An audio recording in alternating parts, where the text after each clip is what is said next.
बिस्मिल्लाहिर्रहमानिर्रहीम। अस्सलाम वालेकुम फ्रेंड्स, क्या हाल चाल है आप सबका? सब खैरियत है? अल्लाह करे आप जहाँ से भी मुझे देख रहे हैं सब अपने घरों में खुश और आबाद रहें।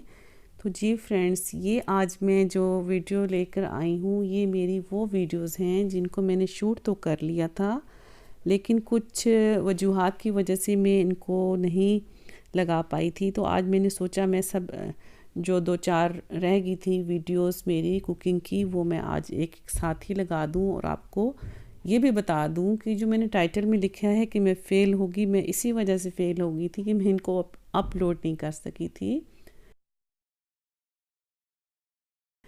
तो फ्रेंड्स, जो ये हम वीडियोस बनाते हैं ये कोई इतना आसान काम नहीं है। इसको सबसे पहले हमें सब चीज़ों को जो है ना कटिंग करके जो भी है मैरिनेशन करके सब कुछ हमें ये करना पहले पड़ता है और फिर उसके बाद हमें शूट करना पड़ता है। सबसे ज़्यादा मुश्किल काम शूट करना है, उसको एडिट करना है। एडिटिंग में बहुत टाइम लग जाता है।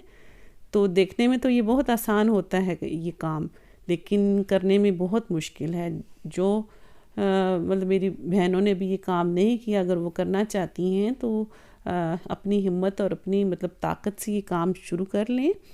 तो अगर करना पड़ जाए तो ये काम मतलब इतना मुश्किल भी नहीं है, फिर समझ आ जाती है आस्ता आस्ता वक्त के साथ साथ।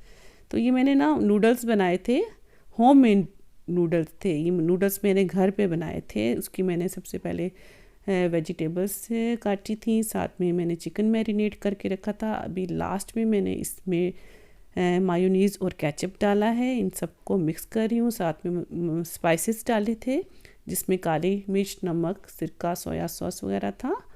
और अब ये जो मैं आपको दिखा रही हूँ ये देखिए, ये मैंने घर पे नूडल्स तैयार किए हैं। ये होममेड नूडल्स हैं। तो ये वीडियो इस वजह से शूट नहीं की थी, इसकी मैंने मतलब जो मैंने नूडल्स घर में बनाए थे उसकी वीडियो मैंने बनाई तो थी, लेकिन काफ़ी लंबी हो गई थी। वो इस वजह से मैं इसको नहीं लगा सकी, लेकिन मैंने कहा आज आप उसको मैं शॉर्ट करके आपको मैं कुछ क्लिप्स इनके दिखा दूँ। तो इंशाल्लाह अगर ज़िंदगी रही और हमारा साथ रहेगा इंशाल्लाह, तो मैं आपको ये ज़रूर घर में नूडल्स, ये पास्ता बनाना सिखाऊंगी। बहुत इजी हैं, बहुत आसानी से घर तैयार हो जाते हैं और साफ़ सुथरे बन जाते हैं। तो ये मैंने जो है पास्ता, ये वेजिटेबल्स पास्ता घर में रेडी किया है। तो इंशाल्लाह आगे चल के आपकी मैं इसको रेसिपी बताऊंगी। बाकी जो फ्रेंड्स बात ये है कि हम लोग आपको सब्सक्राइब का कहते हैं, तो प्लीज़ जो हमारे इस चैनल पे न्यू है वो ज़रूर सब्सक्राइब करके जाया करें। अगर वीडियो देखते हैं पसंद आती है तो उसको सब्सक्राइब कर दिया करें, इससे हमारी हौसला अफजाई होती है। आज मैं आपके साथ एक बात शेयर करती हूँ कि ये जो मैंने वीडियोस लगाई हैं ये इनकम्प्लीट हैं। कुछ वजूहात की वजह से ये कंप्लीट नहीं हो सकी। कभी कोई गेस्ट आ जाते हैं या कोई इस तरह ज़रूरी काम हो जाता है कि हमारी शूटिंग पूरी नहीं हो पाती, तो हमें ये अधूरी छोड़नी पड़ती हैं। तो ये जो रह गई थी तो मैं छोटे छोटे क्लिप्स आपके साथ शेयर कर रही हूँ कि हम किस तरह इनको एडिट करते हैं, किस तरह हम ये वीडियोस बनाते हैं, ताकि आपको भी पता चले। आप लोगों के एक दफ़ा सब्सक्राइब करने से आपको नहीं पता कि हम लोगों को कितनी खुशी होती है। हम लोग जो इतनी मेहनत करते हैं, अगर आपको वीडियो अच्छी लगती है तो प्लीज़ सब्सक्राइब किए बिना ना जाया करें।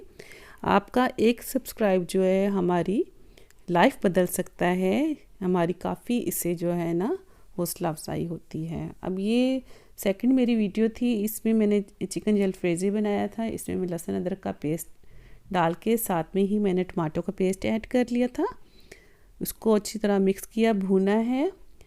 तो इसके भी मैंने काफ़ी क्लिप्स काटे हैं कि वीडियो लंबी हो रही थी, तो मैंने सोचा यहाँ पे मैं आपको शॉर्ट करके बता देती हूँ।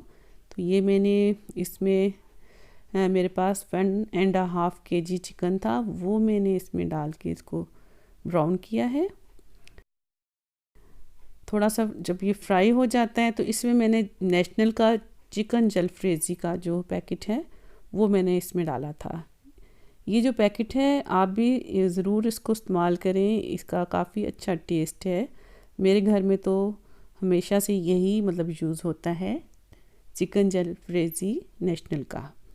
तो उसको मैं आपको दिखा रही हूँ।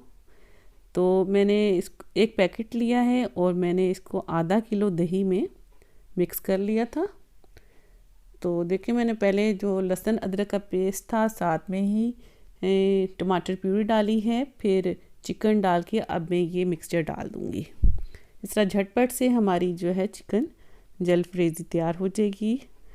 तो ये मैंने मसाले का जो बनाया था जलफ्रेज़ी दही वो मैंने ऐड कर दिया था, मैंने क्लिप यहाँ से शॉर्ट कर दिया था।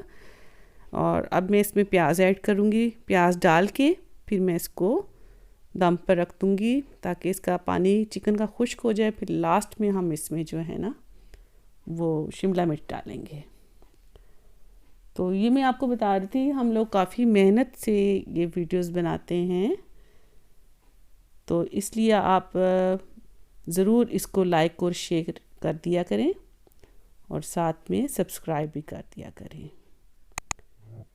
तो मुझे उम्मीद है इंशाल्लाह आपको मेरी ये जो है वीडियोस अच्छी लगेंगी। और साथ में मैंने राइस भी बनाए थे और मैंने मतलब कबाब भी बनाए थे, बहुत सारी चीज़ें बनाई थी जो मैं उनकी शूट तो कर सकी थी लेकिन मैंने उनको वीडियो को नहीं लगा सकी थी। तो ये जलफ्रेज़ी हमारी तैयार हो रही है। अभी हम इसको 10 मिनट के लिए दम पर रखेंगे। दम पर रखने के बाद फिर हम थोड़ा सा जब इसका मसाला भुन जाएगा, इसके ऊपर ये तरी भी आ गई है, अब हम इसमें शिमला मिर्च ऐड कर रहे हैं। शिमला मिर्च ऐड करेंगे और साथ में हरी मिर्च ऐसे काट के डाल देंगे। आप देखें मेरी फिंगर पे कट भी लग गया था, मैं उस टाइम ये हरी मिर्चें काट रही थी तो एक ज़ोर से मेरे छुरी भी लग गई थी और मेरा काफ़ी खून बहा था। तो मैंने ऊपर ये मेरे हस्बैंड ने सैनी प्लास लगाया मुझे। तो इस तरह के भी काफ़ी छोटे मोटे सीन हमारे साथ होते रहते हैं, इसलिए आपको बताया है कि वीडियोस बनाना आसान नहीं होता है। ये जलफ्रेज़ी तैयार हो गई थी। अब मैंने इसमें मटर पुलाव स्टार्ट कर दिया था। तो मटर पुलाव के लिए मैंने 2 से 3 प्याज लेके हल्का सा उसको ब्राउन किया, ज़्यादा ये क्योंकि मैंने थोड़ा वाइट रखा था मटर पुलाव ना। तो इसमें फिर लहसुन अदरक का पेस्ट डालने के बाद मटर डाल दिए थे। आधा किलो मटर थे वो हमने बीच में डाल के इनको भूनना है। अब हम इसमें स्पाइसेस डालेंगे। इसमें कुटी हुई लाल मिर्च डाला है, नमक डाला है, सूखा धनिया पाउडर डाला है, ज़ीरा और साथ में ही ये 5 से 6 रेड चिलीज़ डाली हैं। आपको ये देखते होंगे आप मेरी वीडियोस में, मैं इसको लाजमी डालती हूँ। मुझे इसका टेस्ट भी अच्छा लगता है और मुझे देखने में भी ये बहुत अच्छी लगती हैं। तो इसके बाद हमने इसको ढक के रख दिया था ताकि मटर थोड़े से गल जाएं। अब थोड़ा सा इसमें हमने पानी डाल देना है। जिस तरह मेरे पास थे 1 kg राइस थे तो मैंने उसमें फिर अपने हिसाब से 4 से 5 गिलास पानी डाला था। जलफ्रेज़ी हमारी रेडी हो गई। अब इसको गार्निश कर रही हूँ धनिया के साथ। मैंने ये साथ कटलेट्स भी बनाए थे। तो ये हमने डिनर तैयार किया था।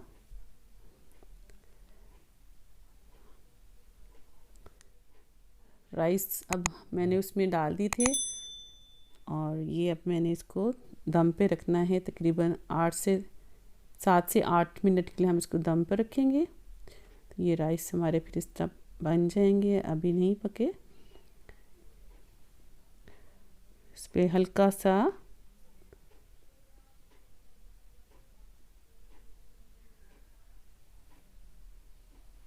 चम्मच लगाना है, बिल्कुल हल्के हाथों से चम्मच चलाना है ताकि हमारे जो राइस हैं वो टूटे ना। तो हम इनको फिर 5 मिनट के लिए मज़ीद दम पर रखते हैं ताकि अच्छी तरह गल जाएं। जी फ्रेंड्स, ये देखिए हमारे मज़ेदार मटर पुलाव तैयार हो गया है। तो अब हम इसको डिश आउट कर रहे हैं। गरम गरम यमी सा बहुत ही मज़ेदार राइस तैयार हुए थे। इसके अलावा जलफ्रेज़ी भी काफ़ी अच्छी बनी थी और मैंने साथ में कस्टर्ड बनाया था, कट्टस बनाए थे, चटनी बनाई थी, बहुत कुछ बनाया था। तो हम सब ने खूब इंजॉय किया था। उम्मीद करती हूँ आपको मेरी ये वीडियो अच्छी लगी है। तो मुझे इसको ज़रूर शेयर कीजिएगा और बताइएगा कमेंट पे। तो दुआओं में याद रखिएगा, इजाज़त दें। अल्लाह करे आप सबका और हमारा ऐसे ही दस्तरखान हरा भरा रहे। इजाज़त दे दें। अल्लाह हाफिज़।